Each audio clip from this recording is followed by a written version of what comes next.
Alrighty guys, so it's kind of hot already. The sun is semi-hot, but we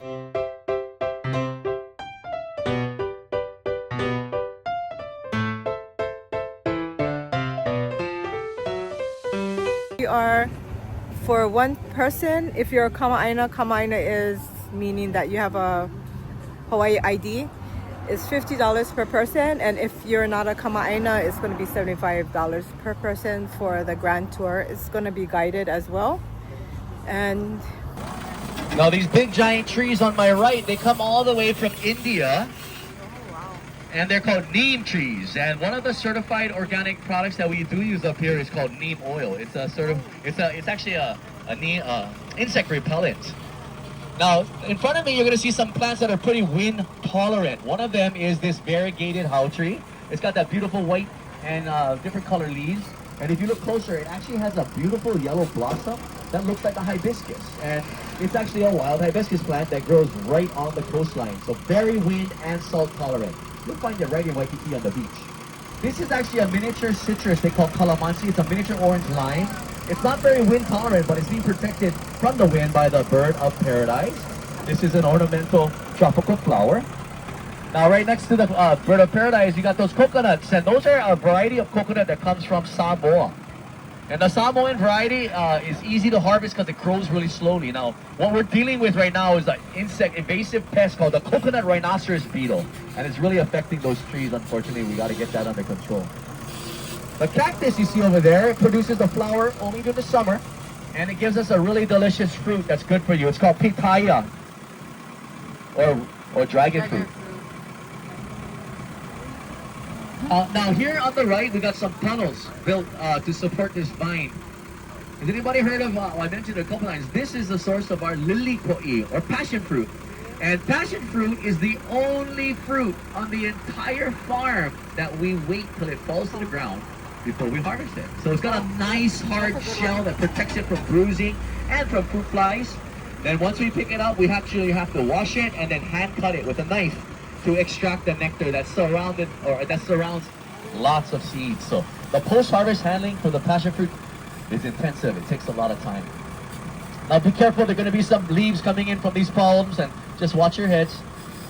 On my right, we've got another superfood. It's called moringa. Anybody heard of that? It's making waves across the nutritional world. Kalamungai is the other word we call it. It's right next to the noni tree. And this is our active compost pile.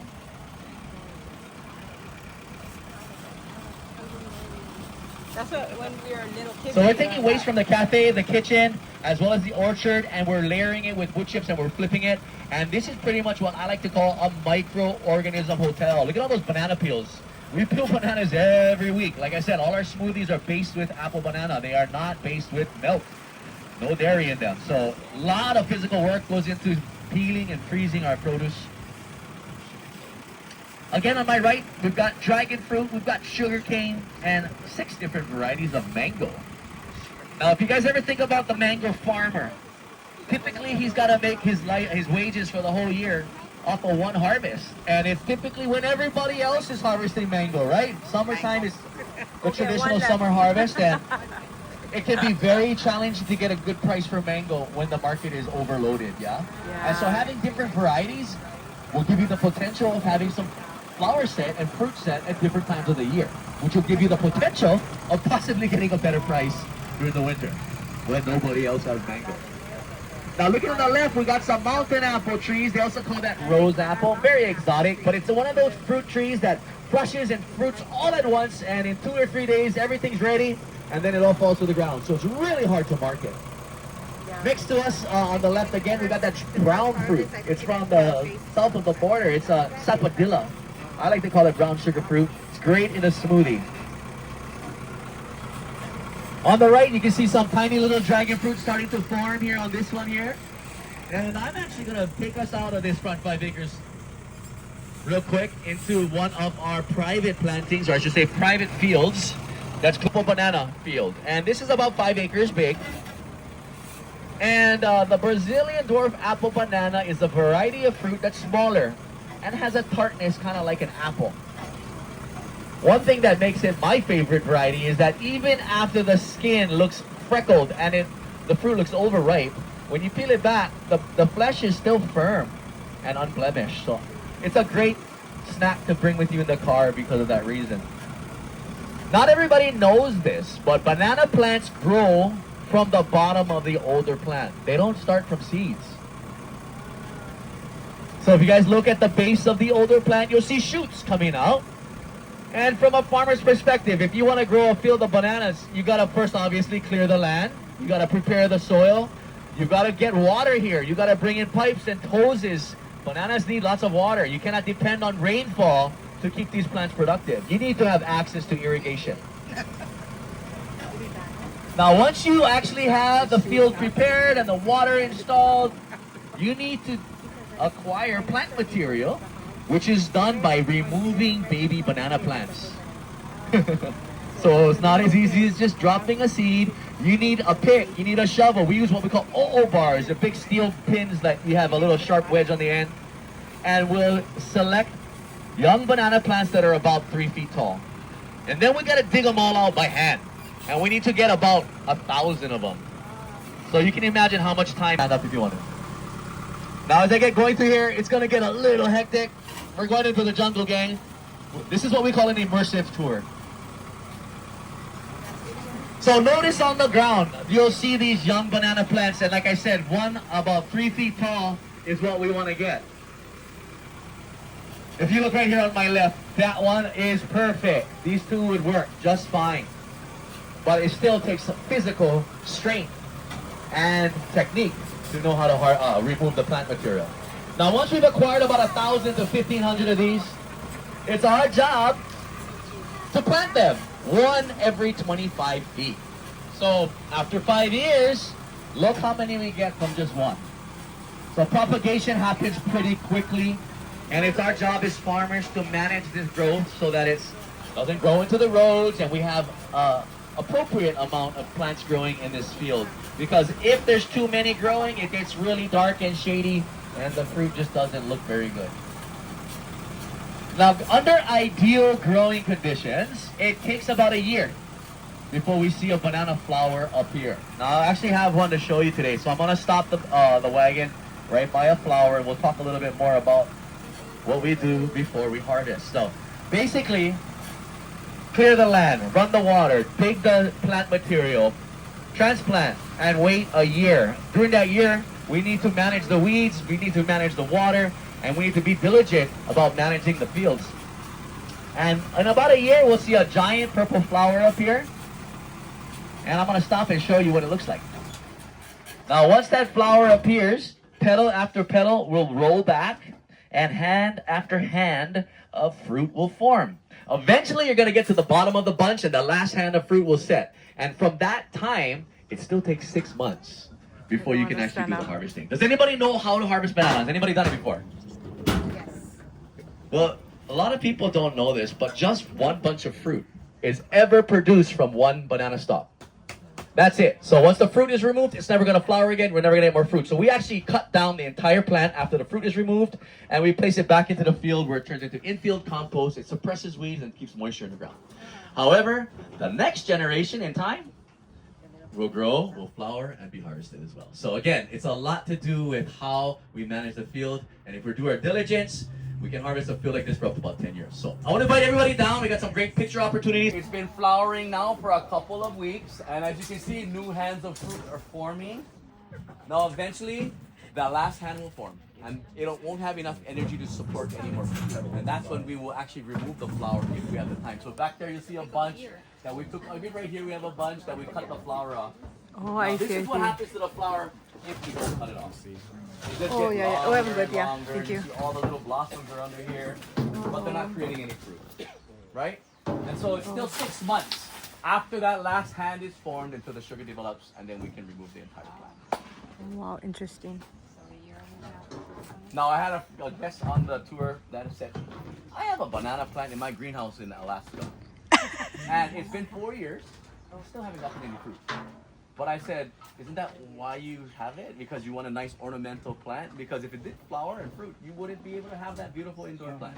So obviously the conditions that surround the plant are really going to affect the productivity and the timing of how fast it develops. So many factors play a role in the size and the shape of the fruit. Now, before we sell the bananas, we have to dehand it. We gotta grade it, cut it off individually, and then we have to look for the ones that are unblemished, and we get to sort those for number ones.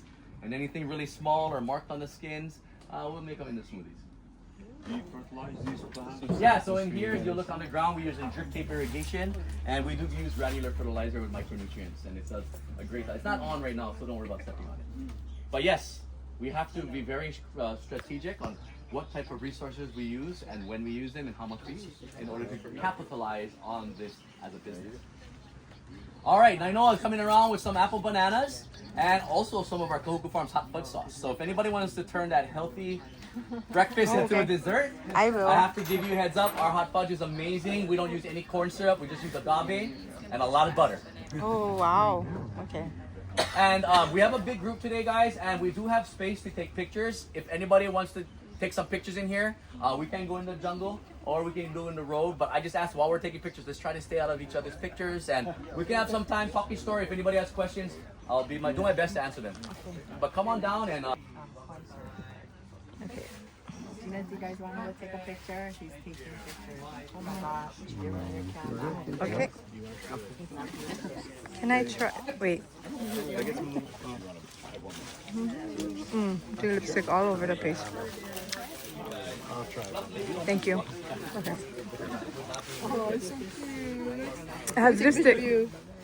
Okay, did everybody get a fruit? We have more if anybody wants more. I'm good. We have more if anybody likes it. And feel free to toss all your peels right out into the It's so good, Ruby. jungle.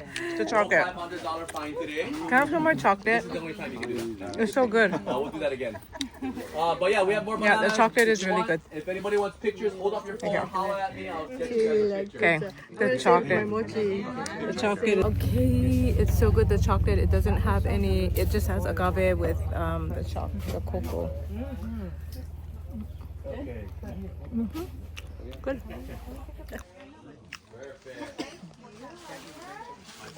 That when from the first time we harvested, we didn't know that it goes bad within 12 hours. So we actually harvested like 700 pounds of this purple acai on the first harvest, and we spent all day. Oh boy, tomorrow we're gonna have a big day. We're gonna have to try and process all this. So we went to bed, got all hyped up to do it the next day, and we came in, took it out of the fridge. Everything was slimy and stinky, kind of fermented. Oh And wow. so now we harvest in small batches. We do about 200 or 300 pounds at the max.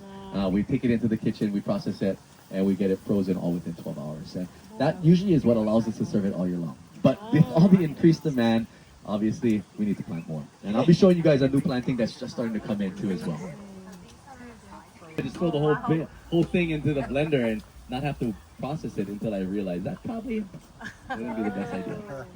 What he said? So part of the reason we have this stop here is to talk about the acai, No, what but about also the about cyanide? the bowl and what makes it a really special bowl. And it's, of course, we use our local fruit in the base, It's a along with process, berries, right? but our Okay. toppings are all made with our passion fruit.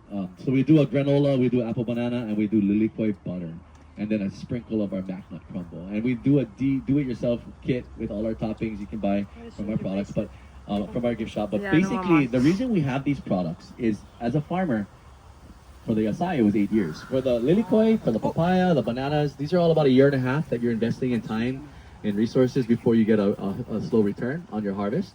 And it is illegal to export ripe fruit from our state unless it goes through a irradiation process. And so there are different facilities on the Big Island that do the process for pineapples and papayas. But in general, nobody wants that. They don't want to have irradiated fruit. So we're really limited to a local market. And things with short shelf lives are very hard to get a high return on. And so the idea was for us to create a line of gifts that will feature the things that we grow. And these are the 4 products that we're talking about today. And I got a bunch of stuff for you to try. Nainoa slicing up some star fruit, lilikoi or passion fruit. Like I said, it's a seasonal harvest. We have to cut it open and take out the nectar. And once we have that nectar, we can freeze it. And we use it to make our syrup, our jelly, our butter, and our salad dressing. And one of the first things I'd like you guys to try today is how we serve our syrup. Basically, it's about 1 ounce of syrup with some fresh citrus and a little bit of fresh basil and club soda. So it's like a mocktail. Nainoa's got some cups here, and you guys can come up and try that if you want. It's really refreshing. It mixes great with Tito's. The jelly is fun to mix in with yogurt or cream cheese, The butter you can suck right out of this pouch if you're not careful. The kids do that all the time. Then you have a problem. But the butter is great on charcuterie boards, and like I said, on toppings. A lot of people do a lot of creative things with that product. And then we got our salad dressing. I actually have some local cucumbers. We can sample that out. So I know there's a lot of you guys here today, and I don't expect all of you guys to come up and try, but if you'd like to, let's just, kind of help yourself, grab some fruit. If anyone has any questions, I'm going to share a little bit more about this stuff later. But I wanted you guys to just get some chance to have the fresh fruit. And if you don't like the fruit, You can cut it back. It's very hot. And redirect it maybe.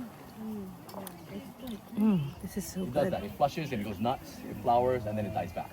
So once you hit your harvest, you can just cut it back maybe about 2 feet off refreshing. the ground, and then try to maybe point it the other way. With people that don't live here. So if you get to eat some star fruit, I wish we had some passion fruit for you to taste today. It's not right now. We don't have any. But if you eat something fresh, prior to COVID, all of our products were in glass jars. After COVID, we couldn't get lids that would have an airlock on them. And we couldn't have any products that were shelf-stable. So we actually had a friend who was making baby food. Pico Provisions is the name of his company, and he was using these heat-tolerant squeeze pouches. So he turned us on to the concept and walked us through the process of learning how to transition into this branding. It's a few products, but with these products, with this packaging, we found that the product is actually a little more shelf-stable because it's got UV protection. It's also a lot more easy to ship. So right now, all of our products actually have a QR code on them, and it tells a little bit about our brand. It takes you right to our website. So all of these gifts are now available on our website, and we send them out to all 50 states. And there are a bunch of cool bundle deals, obviously, when you buy on the website. However, this is a way for us, like I said, to hopefully create a new line of revenue that will directly impact our commitment to sustainable, large-scale island farming for generations to come. You guys ready? moving forward, guys. On my right, we have a little bit of plumeria and some really young avocado. On the left, we've got some Tahitian limes and Meyer lemons. And in front of me, on the right, ironwood trees.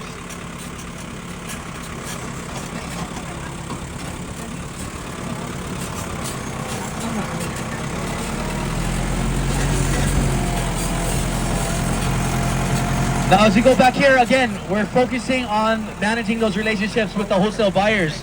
Quality, quantity, and consistency are critical to that relationship. And what that means is that if we want to be able to harvest continuously, we need to have land that's prepared and ready to plant all year long. And so, in order to do that, we typically only plant about 25 to 30% of our farm with crops that we harvest. The other 75% of land is like you see here on my right. It's at rest. It's in between plantings. And we're using subsoil equipment to prepare the soil for our next crop. Now, these really big rocks that you see are evidence of the very rich volcanic clay soil that we have here. However, that clay turns into concrete about 18 inches below the surface. When it rains, water is heavy and it pushes the air out. And it creates that hard pan that collects water and kills crops. You end up getting a lot of root disease if you're not able to pop up that hard pan. So it's going to be a minimum of about a year between crops, and we like to rotate. And there's a lot of investment that goes into the land even when we're not harvesting. Now look in front of me. This is an example of an eggplant field that's been dealing with pressure coming from insects and from fungus in the soil. And this is pretty much a loss. A lot of these plants are expiring and they ain't gonna come back. So that's the risk you take when you grow food on a large scale. If you don't know how to manage the plants and they're not happy, you do lose quite a bit of revenue. Now this white screen you see here was designed to help slow down the wind for the baby eggplant, and this field that you see here is looking a little better. It's younger than the one we just passed. And if you look really close, you'll start to see purple flowers and a lot of eggplant. Now these plants, they start from seeds. So you're able to drop them in a seed tray and grow them till they're about 6 inches tall before you hand transplant them into the black raised beds. That black mulching material on the ground serves a couple really important roles. One of them is to keep moisture in the ground, and another one is to keep the grass and the weeds from growing right next to your baby eggplant. Now, as long as the eggplant is happy and it's healthy, once it starts to flower, every week it'll produce new flowers. And that means once the harvest begins, It's every week. You got to get out here and you got to harvest continuously. It doesn't matter how hot and dusty it is or how rainy and muddy it is. You got to get in here to take out the produce or else the plants will die. Now, it's actually illegal. They don't want you to pack your produce in the field if you're going to sell to the supermarkets. They want you to have what we call a food safety certified building. So here on the right, you can see all the farmers. Oh, a couple of the farmers are taking a little break from the hot sun. Thanks, you guys. And they're getting ready to get back out there and get ready for Monday. Mondays, the wholesale buyers will drive out here and they expect their orders to be ready when they get here. Now, these big refrigerated containers you have back here on my right have been designed to take power from the sun and cool our produce. We got a cool system that uses that solar energy to run our split AC units. So anything that stays warm is going to get rotten real fast. So farm to table restaurants today are all over the place.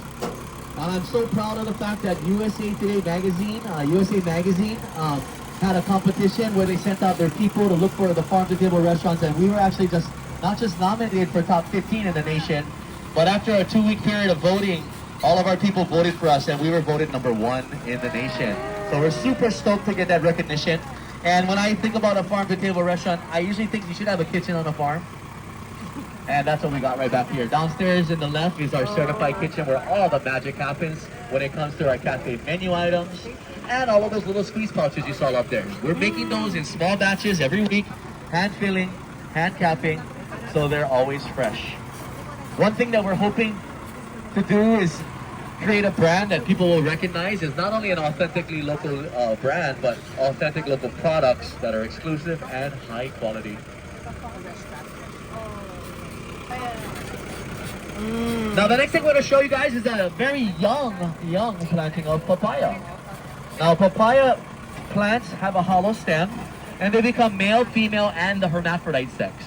Now male papaya plants never produce fruit, and the female plant produces fruit but you can't sell it. You can eat it if you got it growing at home, but typically it's unsymmetrical and inconsistent in flavor. So if you want to buy it, it's usually pretty heavy and expensive, and you're going to be kind of disappointed with the outcome. So it's bad for branding. So here on my left, you're going to see we got a lot of papaya seedlings that are in the ground that are they've been in here for about 6 weeks, but you probably notice there's a lot of empty spots as well. That's because a lot of these have died. And so it's our job as farmers to have a lot of seedlings so we can come back in and replant. And you'll see that happening right now in this part of the field. Very tiny little papaya seedlings that were planted last week. Now, as soon as we can identify the sex of the plant by the shape of the flower, we're going to dig out and remove all the males and all the females. We keep just the hermaphrodite sex. So that'll be male and female. Oh yeah. Now this planting here is a lot taller, but it's still very young. It's about 2 months, about 8 to 10 weeks ahead of that one that we just saw. And so you got a better example of what the plant's going to look like as it matures. Now, looking at the top of the papaya plant, you're going to see white blossoms. And if the plant is happy, just like the eggplant, it will flower continuously. Every week, new blossoms appear at the top of the plant, and every week, new flowers are pollinated, creating what we call a column of fruit. Now, the fruit that's closest to the ground represents where the first flower was pollinated. So there's a sequence going on here. It takes about 6 months from when that pollination happens until the sugar develops and you can harvest the fruit. So we're really excited to sample out some of this fruit to you guys today. And to be honest with you, I'd love to say that it's the variety and the soil and the sun that makes this fruit so delicious. However, it's also because of our farmers getting into the field consistently and not picking the papaya until the color changes. Now, we don't want it to be all yellow. If it's all yellow, it's really quickly damaged by birds, fruit flies, and of course bruising. So it's just about identifying when the color breaks and getting it as soon as possible. And once you take it off of the plant and that sugar's in there, all you're waiting for is the texture to be soft enough to spoon. So you're not really waiting for the color to change. So today, Nainoa's got some delicious samples to pass out. Does anybody want to get off the wagon and take pictures, or you guys want to just sit in the shade and eat? Either one is fine. We're going to start passing out papayas. I don't know if you need to clean your hands again, but we should have sanitizer. Now, when we pass out this fruit, I just want to remind you guys that the skin is edible, but I don't recommend eating it. All right, so just eat it like a melon, just eat it like a cantaloupe, and if you don't like it, don't worry. We'll collect the peels in the field and the napkins on the wagon. But just keep in mind, pay like 4 or 5 bucks a papaya. So you know, we really have a strong following. We used to go down to the farmers market at the Diamond Head KCC marketplace fruit, and it truly is special. I do believe I am biased, but I do believe this is one of the best varieties in the world. If you're looking for a tropical fruit flavor. Functioning pretty well. We got some great tables in here, and we're using the space to grow some avocado rootstock we're going to be grafting on. We also have Auntie Clarita and the gang over here starting all the baby papayas and cleaning up. Thank you guys. Now all the way at the back side of that greenhouse, we actually have that white teepee looking thing. That's where I dry my cocoa beans in the wind and shade.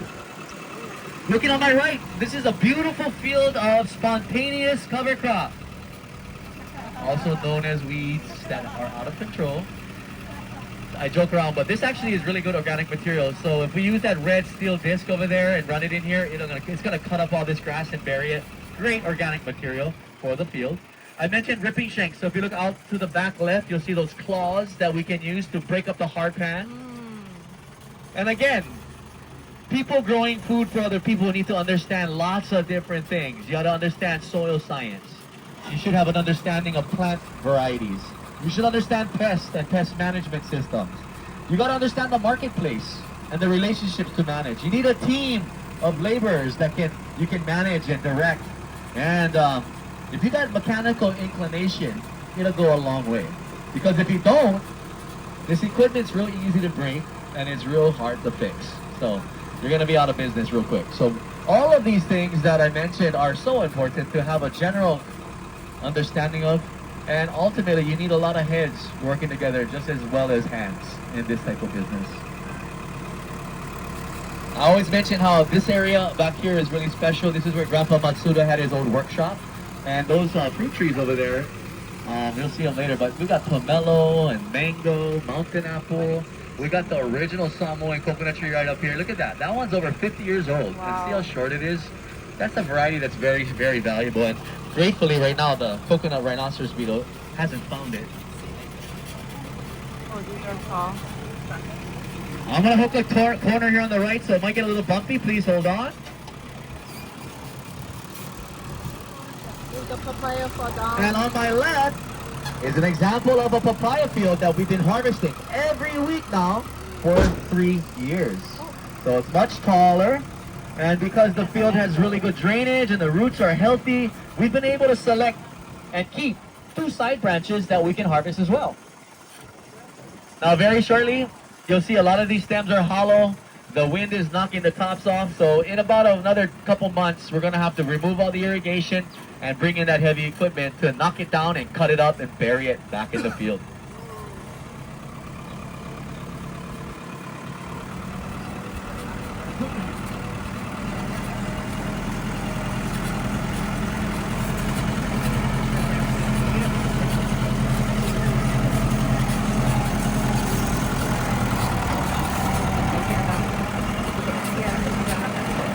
Now, coming up on my right, we're going to see an old field of dry land fallow. And like the other one, it's really getting taken over by those weeds. And that's okay. We're going to be using specialized equipment to mow and to remove the irrigation. I mentioned earlier that banana plants don't start from seeds, and neither do the taro. The taro plant is similar to the banana in the sense that if you want to plant a field of fallow, you gotta know somebody who has it, or you have to have an existing planting. The reason is the seed is the actual plant.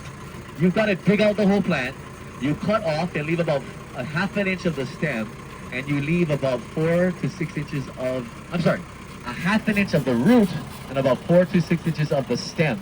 And this is your plant material that you can use over and over again. And right here on my, coming up on my right, is a planting of what we call huli, that was put in the ground about 2 weeks ago. Now typically the Hawaiian people would grow kalo in a lo'i, or like a rice paddy. They call that the wetland variety. And that wetland variety is primarily harvested for the root, which is pounded and made into a traditional Hawaiian. 20 years ago, a little about 3 years before our sai, And we have about 4 different varieties in here. One variety starts off green and turns yellow when it's ready. Another one starts off red and it turns orange when it's ripe. Oh, the chocolate area. So today I am going to invite you all to get off the wagon, make your way down that little gravel path. Bring your phones and cameras if you'd like to, because I'm going to do a quick presentation.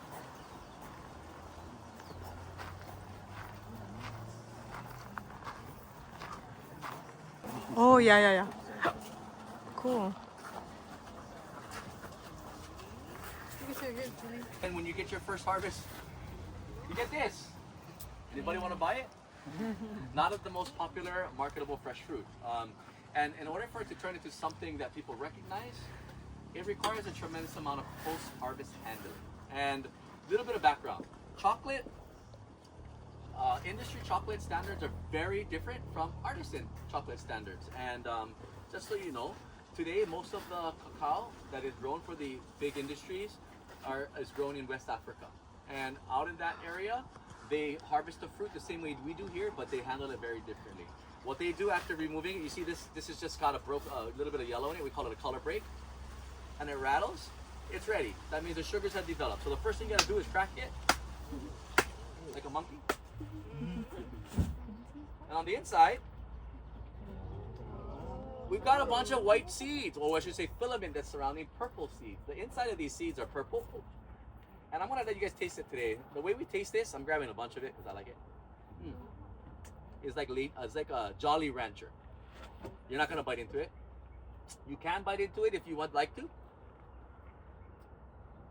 I'll do that for you guys, just so you can see on the inside, it's dark purple. And this is what they call the raw cocoa nib. Now in Africa, excuse me, I'm gonna put it up. I suggest you spitting it out once you're done. I'll let you pass it on. We got a lot today. Check out this one. This is a really big one that I know I found earlier today. But we're gonna take this around. You guys can sample that while I'm talking. A little bit more on this one. We're going outside here. You guys mind passing it around? Or sorry, not little bit, like cheap. Oh, this is a big one. You guys want to play with this one? I'll let you guys just share it. Big factory where they can smash it. Usually it's done with a big cylinder pneumatic press, and they extract the fat from the seeds. It's called cocoa butter. And so that cocoa butter is then used for an ingredient in lots of different things, primarily chocolate, but they also use it for cosmetics. Now, if you look at a common industry milk chocolate bars label today and you read the ingredients, there's a lot of them. Not all of them are chocolate. But it's a sweet and creamy, consistent flavor, and you can get it all the time. When you look at how we do it here, the process is very different. Instead of just taking the seeds out and throwing it in the sun, we collect all of the seeds from the harvest. Did you guys get enough? I'm gonna put it right here if anyone wants more. Into our fermentation box. I got a wooden, non-treated wood box here that I built, and I end up lining the inside of these for 24 hours. And if we do everything right, we can accomplish that within about 7 days. Now, after that 7-day period, we take out all the fermented cocoa beans, and instead of drying it in the sun, you saw we have that little canvas. It's like 20% shade. We dry it in the shade in the cool Kahuku breeze. Taking out 90% of the moisture can take up to 3 weeks, but that's the target that we're going for. So slow drying is something that we do here. We have the wind. I'd like to use it. We have a lot of other guys that do fermenting and drying here on the island. They dry it on a cement pad in a hoop house, and they can dry it in 3 days. Personally, I think our type of fermentation and the way that we slow dry here does something to our finished product. Now, we wouldn't have any finished product if we didn't have a relationship with Dylan Butterball, the owner of the Manoa Chocolate Factory. If you guys haven't heard of this business, he's doing a great job producing amazing products right here on the island. It's about an hour away in Kailua town. Just Google Manoa Chocolate. They've got a tasting room, they've got a factory, and they actually have a farm they're growing cocoa at in Mokuleia. So they're really the real deal. And because of him and his investment in all the equipment, we now are able to participate in the market with our very own artisan, single origin dark chocolate. So real quick, let me talk about the steps that he does for us. Once we've fermented and slow dried our beans, roasting is the next step. And he'll do a roast determined on how he feels the beans are tasting. So a lot of times when you taste dark chocolate, you're tasting cocoa beans that haven't been fermented and they've been speed dried and dark roasted. because typically speed dried beans have a lot of flavor you don't want to taste. So they're gonna do a really hot roast on it to kind of take away some of that unpleasantness. We get a really light roast on our beans. Once they're lightly roasted, they need to be de-shelled. They call it winnowing. So you're popping off the shell that surrounds the nib. And from these first two steps, we actually get our first two products we take to market. We sell our plain old nibs like this in a bag, and we take the shells that surround the nibs and we use them as an ingredient in our cocoa chai loose leaf tea.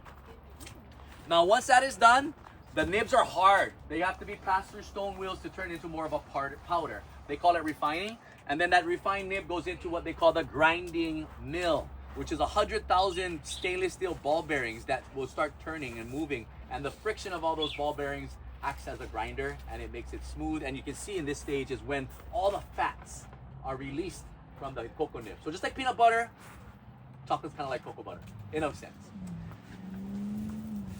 Now, if you were to just pour out the chocolate from the grinding mill, it's great chocolate. The problem is it's not tempered. And what that means is if you leave it out, it's gonna look kind of like it's molding. The fats will start to separate, it'll turn white, and it'll crumble when you try to break it.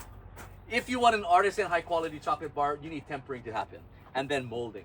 Tempering is when you're actually rearranging all of the fat molecules so they line up together, and the chocolate will stay hard and it'll snap when you break it, and ultimately it'll melt evenly on your tongue. And so this is the real easy way to screw up, is trying to temper chocolate without the right stuff. So really, really grateful that Dylan has invested in all of these steps that allow us to have actually two chocolate products, two chocolate bars, I should say. We have 6 products that are made with our cocoa. But the first one that 901 has that we're going to be sampling out is our 70% dark chocolate. This is our dark label, and if you look at the ingredients, there's only 2. We got 70% cocoa nibs and 30% organic sugar. So as he passes this around, take your time to enjoy it. Give it a little sniff and see if you smell any fruit. Also, let it sit on your tongue for about 5 seconds. Chocolate melts at 98 degrees. Same temperature as our body. So it's a pretty cool product. And as it melts, just breathe in and out of your nose and notice, does the starting flavor stay the same or does it change from the finishing flavor? Just have a little fun with it. Now, while you guys are tasting this, remember, you guys are not eating candy right now. This is actually a superfood that's good for your body that you can eat every day. Let me help you pass it out. We got so many people today. Who didn't get it? I'll tell you. We'll leave that there. Now, obviously, chocolate is a fatty, oily substance that takes over your mouth. So, we got ice water back there, as Rudy's on already. Help yourself if you need some. I'm going to give you guys a little bit of time. Anybody notice anything? Oh, it smells so good. Any comments? Anybody want to spit it out? Gross. Anybody? Delicious. Mm-hmm. Anybody like it? Okay, cool. At least some of you did. I did have someone spit out my coffee. Is those inoculate, they call it. So we're inoculating with the local. Like the green one. But I did see some really nice fruit. Oh.